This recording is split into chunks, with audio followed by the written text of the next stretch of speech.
Bienvenidos al módulo 2 del curso online de Introducción a la Bioconstrucción por Ocambuba. En este módulo hablaremos de los conceptos de sostenibilidad, eficiencia energética y bioclimatismo. Veremos que desde el prisma de la bioconstrucción, el amplio concepto de la sostenibilidad, nos iremos enfocando en la eficiencia energética y dentro de este a las estrategias bioclimáticas. ¿Qué aspectos intervienen en la sostenibilidad? En primer lugar, aquellos relacionados con la naturaleza, es decir, los aspectos ambientales, lo que sale en la imagen como el entorno. En segundo lugar, los aspectos sociales, relacionados con la salud, el bienestar, la calidad de vida. Y finalmente no podemos olvidar el aspecto que legitima muchas acciones en contra de las otras dos, que son los aspectos económicos. Entonces, los aspectos ambientales no pueden disociarse de los aspectos sociales, que están relacionados a través de la capacidad de carga del entorno, tanto en el ámbito global como en el local. Por eso se dice, piensa en global, pero actúa en local. Luego están los aspectos sociales.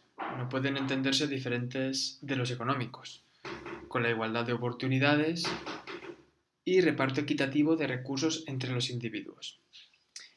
Y después están los aspectos económicos, que hacen viables los aspectos ambientales, lejos de una visión puramente monetaria de los mismos y con una visión más allá de los costes de producción.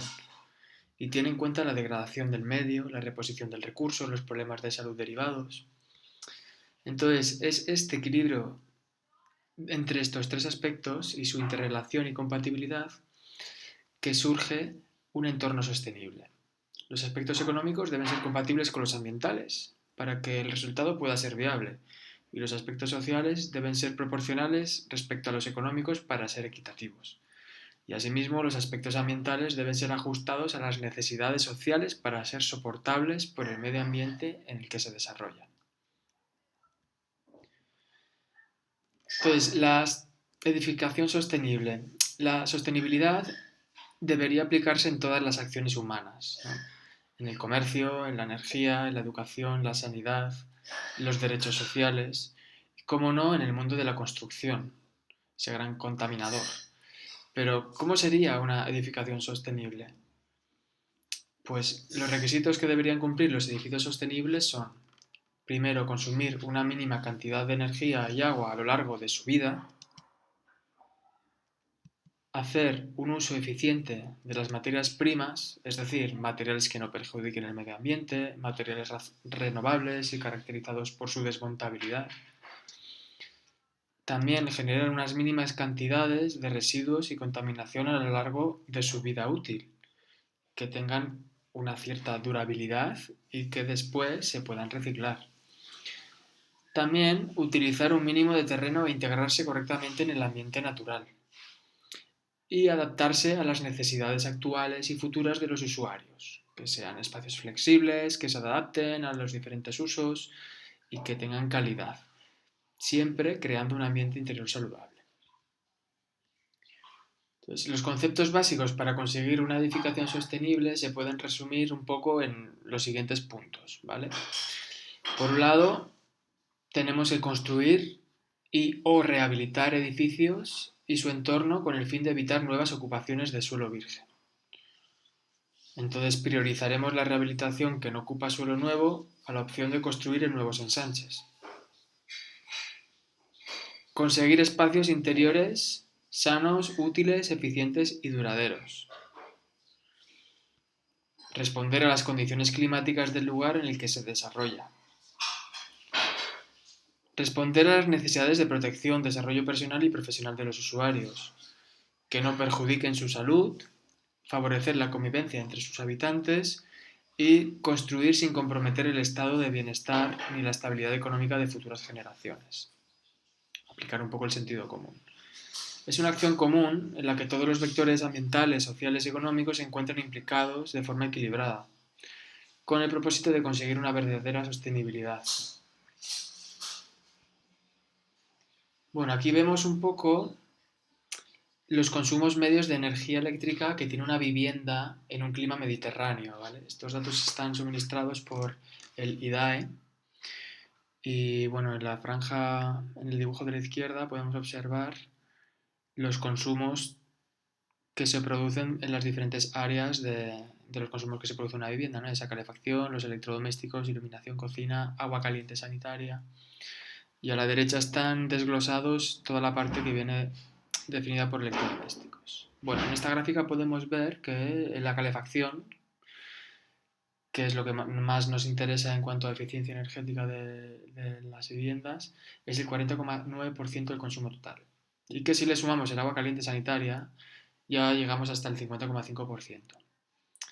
Entonces, el objetivo de la eficiencia energética es el de reducir la cantidad de energía requerida para calefacción y refrigeración, logrando y manteniendo una temperatura de confort adecuados, que estemos a gusto en nuestras viviendas.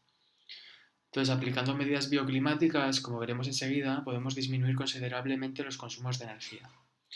Ya que, bueno, la energía que no contamina es la que no se consume, principalmente. La eficiencia energética es uno de los aspectos básicos de la bioconstrucción, pues su apropiada aplicación, repercute no solo en el bolsillo del cliente de forma directa, sino que también es en el impacto ambiental y la salud de los ocupantes, derivado del consumo energético para la calefacción y refrigeración, acarreado normalmente pues, por fallos de ejecución, instalaciones ineficientes o aparición de condensaciones en los paramentos. Entonces, en la siguiente imagen podéis ver los diferentes porcentajes de pérdidas energéticas que se producen en los diferentes elementos, ya sea de la envolvente, ventanas, elementos en contacto con el suelo. Entonces podemos ver que en el tejado, lo que comúnmente en lenguaje arquitectónico se conoce como cubierta, se produce un 30% de estas pérdidas energéticas. En los muros, la fachada sería un 25%. Con la renovación de aire perdemos un 20% y a través de las ventanas un 13%. Los suelos en contacto con el terreno o con el exterior un 7% y después todos los puentes térmicos un 5%. Entonces, los puntos básicos para conseguir una envolvente eficiente que conserve la energía son, principalmente, diseñar el edificio teniendo en cuenta las condiciones climáticas y microclimáticas del mismo, es decir, el asolamiento que recibe, las sombras proyectadas por edificios, el factor de forma, zonificar los espacios según su uso, espacios habitables al sur, espacios de poco uso al norte, protección solar extrema en el oeste. También conseguir un equilibrio entre el aislamiento y la inercia térmica. El aislamiento necesario para minimizar las pérdidas por la envolvente y la inercia térmica para acumular calor en el interior. Para que os hagáis una idea, si disponemos de calefacción, aumentar un grado la temperatura interior repercute en un aumento del consumo de energía de un 6% más o menos. También hay que lograr un equilibrio entre la estanquidad y la ventilación. Debemos evitar con la estanquidad la entrada de aire no deseado que nos provocaría pérdidas energéticas y debemos asegurar también una ventilación suficiente que nos aporte un ambiente interior sano, que estemos oxigenados, que el aire viciado pueda salir. También debemos tener ventanas, huecos bien aislados del frío y también protegidos del calor. Son el punto más frágil en cuanto a pérdidas y ganancias indeseadas de la casa. También son los más caros. Por otro lado, también tenemos los puentes térmicos, que pueden causar problemas derivados de humedades, debido a condensaciones, mohos y pérdida de energía, evidentemente.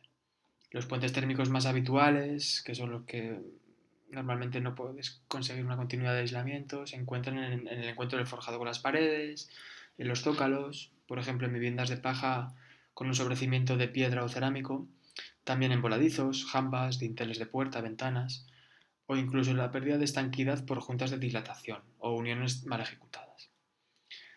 Y otra de las cosas también es evitar el sobrecalentamiento de cubierta y bajo cubierta y enfriamientos en soleras y muros de contacto con el terreno, pues, utilizando estrategias de aislamiento y de refrigeración mediante ventilación.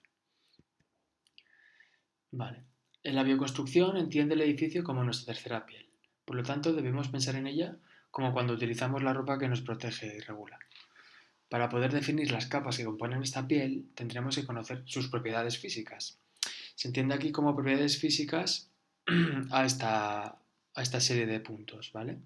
Por un lado tendríamos la capacidad mecánica de los materiales, que es el comportamiento que tienen bajo cargas de peso y es fundamental para asegurar su estabilidad estructural. Después tendríamos el comportamiento térmico, que es la capacidad del material de transmitir el flujo de calor. Hay varias formas de transmitir el calor, como la convección, a través del movimiento del aire, radiación, por el espectro infrarrojo o por conducción, que es la transmisión a través del contacto. También otro aspecto importante de física de los materiales es la permeabilidad al paso de vapor de agua, que se entiende como la capacidad del material de dejar pasar el vapor de agua. Con una envolvente permeable permitimos sacar el exceso de humedad relativa para un ambiente sano y evitar patologías debidas a humedades. También la inercia térmica, que viene directamente relacionada con la masa del material, y es la capacidad que tiene de acumular calor, como una batería. Cuanta más masa, más capacidad de acumular calor tendremos, que después podemos aprovechar. También hay que conocer el comportamiento frente al agua, es decir, cómo reaccionan los materiales en contacto con el agua, tanto de lluvia como del suelo. Podríamos hablar aquí de conceptos como la capilaridad, que sería la ascensión del agua a través del material, o la higroscopicidad, que es la capacidad de absorber la humedad atmosférica que hay en una estancia, de regular esa humedad. También otra de las cosas es la estanquidad al viento. Las infiltraciones de aire provocan pérdidas energéticas y pérdidas energéticas importantes y corrientes de aire no deseadas. También es importante conocer el comportamiento acústico, que es necesario para conseguir una calidad acústica adecuada en el interior y atenuar el ruido procedente del exterior, otros vecinos e incluso otras estancias. Siempre utilizando y teniendo en cuenta la toxicidad. Evidentemente, si queremos generar ambientes sanos, libres de tóxicos, pues evitaremos utilizar materiales que tengan toxicidad. Enfocándonos un poco más en la ciencia energética, bueno, ya hemos hablado aquí de varias cosas de bioclimatismo, pero en cuanto al diseño bioclimático, se basa en el estudio de los factores y elementos del clima y los transforma para conseguir el máximo grado de confort con el mínimo uso de aportes energéticos externos, ¿vale? La finalidad es aprovechar los recursos naturales disponibles, el sol, el agua, el viento, para obtener el máximo de energía gratuita que nos ofrecen, disminuyendo el impacto ambiental y consiguiendo el bienestar deseado. Entonces, bueno, ahí vemos un dibujo con una edificación, ¿vale? Veréis más imágenes así en la documentación que os adjuntamos. Entre las estrategias que existen dentro de lo que se engloba como bioclimatismo están las estrategias pasivas, que son aquellas que se incorporan al diseño del edificio y sin necesidad de consumos de energía regulan las condiciones de confort, requieren de intervenciones mínimas por parte del usuario, ¿vale? Que las veremos un poquito más adelante, la siguiente diapositiva. Y las estrategias activas, que son aquellas que por medio de instalaciones que pueden requerir aporte de energía externa o sistemas mecánicos, pues complementan las estrategias pasivas para alcanzar este confort. Suelen requerir una intervención directa del usuario, eso es verdad. Las estrategias pasivas y activas permiten, pues eso, lo de siempre, crear espacios confortables, optimizar la energía y integrarnos en el medio ambiente. Vale. El diseño bioclimático, las estrategias pasivas que propone, son principalmente estas, ¿vale? Por un lado tenemos la orientación.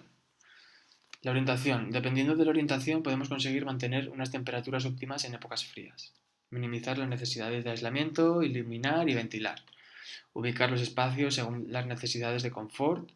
Por ejemplo, en el hemisferio norte, las superficies acristaladas al sur ofrecen el máximo grado de captación. Y al revés, en el hemisferio sur tendríamos que orientarnos al norte para tener el máximo de captación solar. Entonces, cada latitud tiene un grado de orientación óptima. Y este dato, junto con el microclima del lugar, determinará el dimensionado de los huecos y su acristalamiento. Es decir, el tamaño que tengan las ventanas, la altura, el voladizo que genera la sombra, etc. Después tendremos la forma. El factor forma es la relación de la superficie total de un edificio respecto al volumen que ocupa.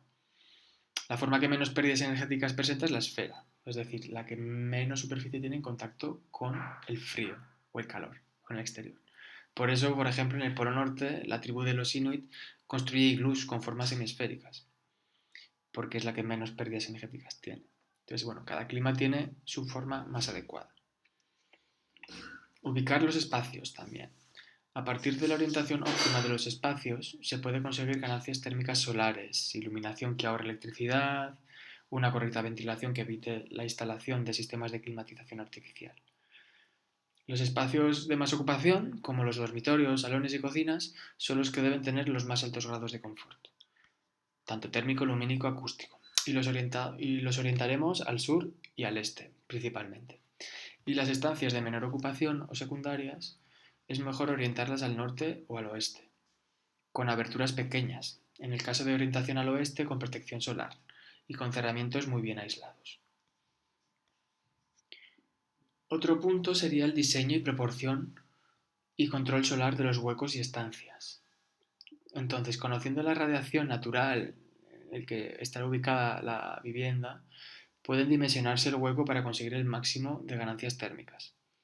Pero también hay que tener en cuenta que lo que es bueno para invierno puede no serlo para el verano. Es decir, igual que se han de dimensionar los huecos para captar el sol, deben preverse sistemas de sombreamiento para evitar su entrada y evitar el sobrecalentamiento. También hay que tener en cuenta la relación que va a tener la edificación con el entorno. El lugar más favorable para la implantación de la vivienda debe hacerse teniendo en cuenta no solo el edificio principal, sino también las construcciones secundarias, como aljibes, sistemas de tratamiento de aguas, áreas de compostaje, posición de la huerta, etc. Otro punto muy importante es la ventilación natural. La ventilación funciona por los principios básicos como la diferencia de presiones entre dos espacios y la variación de la densidad del aire en función de la temperatura. Entonces, además de favorecer una buena calidad del aire interior, la ventilación es fundamental para enfriar el ambiente interior en verano. Entonces, la envolvente del edificio debe estar proyectada para favorecer esta ventilación, que se haga rápida. Puede ser tan importante la dimensión del hueco como su proporción. Las ventanas horizontales inducen a una mayor introducción de aire, incluso en fachadas no expuestas, por ejemplo. Todos los puntos es la iluminación natural. La forma y el tamaño del hueco dependerán de la orientación, también de las necesidades de iluminación y de la profundidad que tenga la estancia. Por ejemplo, las ventanas altas favorecen la iluminación de las zonas más profundas de la estancia, mientras que las ventanas anchas ofrecen una visión paisajística. Una opción que se puede utilizar para evitar deslumbramientos es utilizar parasoles que reflejen la luz y la lleven por medio de reflexiones a la parte más profunda de la estancia. La utilización de claraboyas, etc. Otro de los puntos es la elección de materiales y sistemas constructivos, naturales, cercanos y adaptados a las necesidades de protección a confort. Dependiendo del clima, jugaremos con las propiedades físicas de los materiales y sistemas para conseguir un equilibrio entre la inercia térmica y el aislamiento, o una buena regulación de la humedad relativa interior, jugando con las propiedades físicas. También es importante saber los recursos humanos locales que disponemos, ¿no? Porque la concreción de un determinado diseño debe tener en cuenta también la mano de obra local. En el caso de la autoconstrucción debemos considerar también la posibilidad que disponemos en cuanto a vecinos, amigos, familiares que te ayuden a la construcción de nuestra vivienda, por procesos asociativos, cooperativos o de trueque. Integración de energías renovables, además de las estrategias pasivas para alcanzar el máximo grado de confort y conseguir un edificio de consumo casi cero o positivo, se requiere incorporar e integrar el máximo de producción de energías renovables. Paneles fotovoltaicos, paneles térmicos solares, aerogeneradores, se tienen que utilizar como un elemento más, ¿vale? Y integrarlos en la estética y en la formalización del edificio. Bueno, pues con esto terminamos bioclimatismo. Lo dejamos aquí. Encontraréis más información en el apartado de descargas y también en las actividades propuestas. Y en la videoconferencia del módulo profundizaremos un poco más en los conceptos de bioclimatismo y física de los materiales. ¿De acuerdo? Muchas gracias por vuestra atención y nos vemos en la plataforma virtual.